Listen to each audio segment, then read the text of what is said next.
కాంగ్రెస్ నేతల్లారా, ఇదేనా మీ నీతి?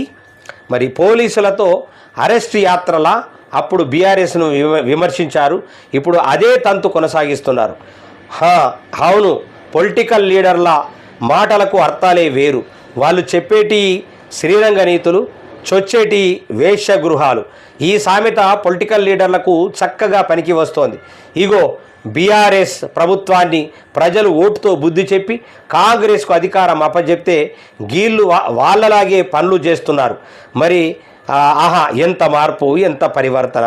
నాడు ప్రతిపక్షంలో ఉండి బీఆర్ఎస్ ప్రభుత్వాన్ని ప్రజాస్వామ్య హంతకులు అంటూ కమ్యూనిస్టు పార్టీలతో కలిసి ఆందోళనలు చేసినటువంటి కాంగ్రెస్ నేడు అధికారంలోకి వచ్చి అదే బాటలో నడవడం చూస్తుంటే గుండెలు బద్దలవుతున్నాయి. మన తెలంగాణ రాజకీయాలు ఇలాంటి డబుల్